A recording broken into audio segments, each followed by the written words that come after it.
भारत ने जिस तरह से चीन की घेराबंदी की उसके बाद चीन पीछे हटा है। ये मिलिट्री जीत भी है, इकोनॉमिक जीत है और पॉलिटिकल जीत। वहां पर अब चीन अप्रैल की पोजीशन पर वापस लौट गया है। इतिहास गवाह है कि ऐसी ताकतें मिट गई हैं या मुड़ने के लिए मजबूर हो गई है। आधे घंटे एक घंटे में इंडिया उनकी जो फ्रंट के ऊपर उनकी सारी के सारे मौजूद हैं अड्डे वड्डे, उनको तबाह कर देगा, तबाह बर्बाद कर देगा। चीन भाग जाएगा भारत की शक्ल देख के, भारतीय फौजियों को देख के चीन भाग जाएगा।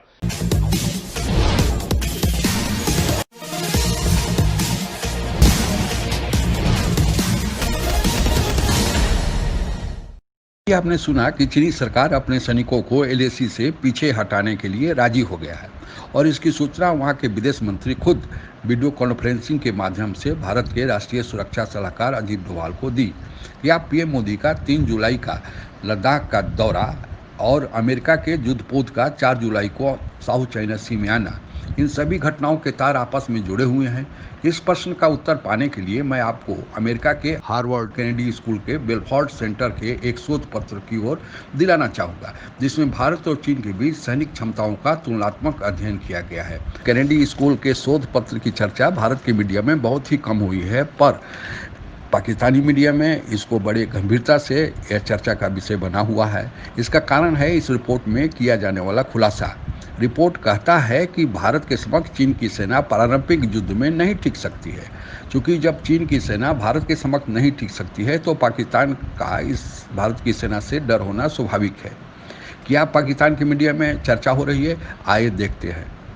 पाकिस्तान वो उसी तरह से मैं बात कर रहा हूं कि एक मजबूरन खींच, जैसे मैग्नेट खींचता है ना किसी को, पाकिस्तान इस तरह बतौर रियासत, मुझे खदशा है इस बात का कि पाकिस्तान ये जो चाइना, भारत और अमेरिका के दरमियान सारे मामलात हो रहे हैं और पूरे खत्ते में पाकिस्तान चूंकि दरमियान में एक कलीदी किरदार अदा करता है और उसने करना है आइंदा इंशाल्लाह।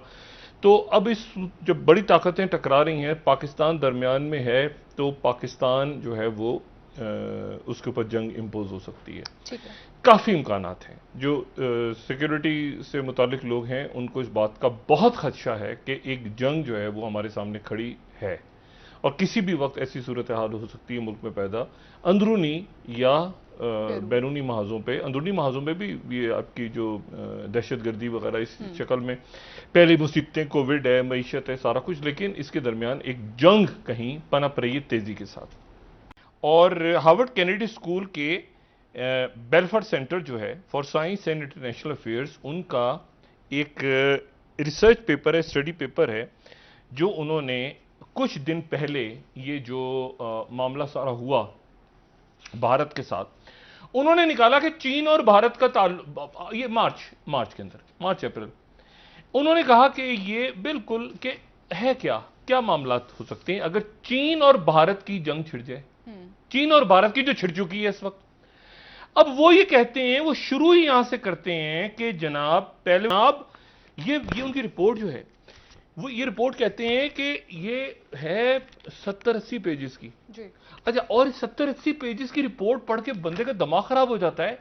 वो कह रहे हैं कि जनाब इसमें पूरा मैप्स बनाए हुए हैं, मैप्स के अंदर चाइना यहां तक जा सकता है, भारत यहां तक जा सकता है। वो कह रहे हैं कि 10-15 मिनट, आधे घंटे एक घंटे में इंडिया उनकी जो फ्रंट के ऊपर उनकी सारी के सारे मौजूद हैं अड्डे वड्डे, उनको तबाह कर देगा, तबाह बर्बाद कर देगा। आपको यह बताते चलें कि इस शोध की शुरुआत 2017 में जब भारत और चीन के बीच डोकलम में 73 दिन का विवाद हुआ था, उसी समय हो गया था जब वहाँ के सैनिक वैज्ञानिकों ने यह अनुमान लगा लिया था कि चीन के विस्तारवादी नीति के चलते भारत के साथ यह विवाद कभी भी भविष्य में उग्र रूप धारण कर सकता है। जैसा कि आपने सुना, हार्वर्ड केनेडी स्कूल के शोध पत्र के अनुसार भारत अकेले ही चीन से निपटने में सक्षम है, लेकिन इसके बावजूद भी भारत को विश्व के अनेक देशों का समर्थन लगातार प्राप्त हो रहा है, जिसमें quad countries America, Australia, Japan ने तो खुला समर्थन दे रखा है।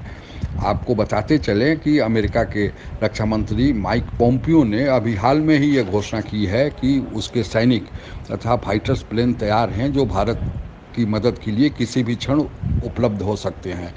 अमेरिका का युद्धपोत तो साउथ चाइना सी में पहुंच भी गया है। और ये 2 एयरक्राफ्ट कैरियर्स जो हैं, बड़े एयरक्राफ्ट कैरियर्स, ठीक है, अमेरिका के पास कोई 11 एयरक्राफ्ट कैरियर्स हैं। अच्छा, और दुनिया में कोई आप समझेंगे 42-43 एयरक्राफ्ट कैरियर्स हैं, सारी जो दुनिया की नेवीज हैं उनके पास। इस युद्धपोत की यह विशेषता है कि इस पर ICBM, जो विश्व में सबसे लॉन्ग रेंज 10,000 किलोमीटर की मारक क्षमता रखता है, LGM-30G भी तैनात है और उससे विश्व के किसी कोने पर भी अटैक किया जा सकता है। हार्वर्ड कैनेडी स्कूल के शोध पत्र में जिन रक्षा उपकरणों की चर्चा भारत के पास होने की बात कही गई है, उसके अलावे भी हाल के दिनों में भारत ने बहुत सारे रक्षा उपकरण खरीदे हैं, जिससे भारत की रक्षा क्षमता में और वृद्धि हुई है। इसीलिए जब पूरी रक्षा तैयारी मुकम्मल हो गई, तब भारत के प्रधानमंत्री 3 जुलाई को लद्दाख गए और वहां से चीन को स्पष्ट चेतावनी दिया। मेरे इस चैनल पर बहुत सारी वीडियो जिसमें धर्म, ज्ञान, इतिहास, सफलता के सूत्र आदि से संबंधित है उपलब्ध हैं। आप इसका लाभ ले सकते हैं। अगर आप मुझसे जुड़ा रहना चाहते हैं तो कृपया इस चैनल को सब्सक्राइब करें तथा बेल आइकन भी दबाएं कि जब भी कोई नया वीडियो डाला जाए तो आपको सूचना तुरंत मिल जाए। धन्यवाद। जय हिंद।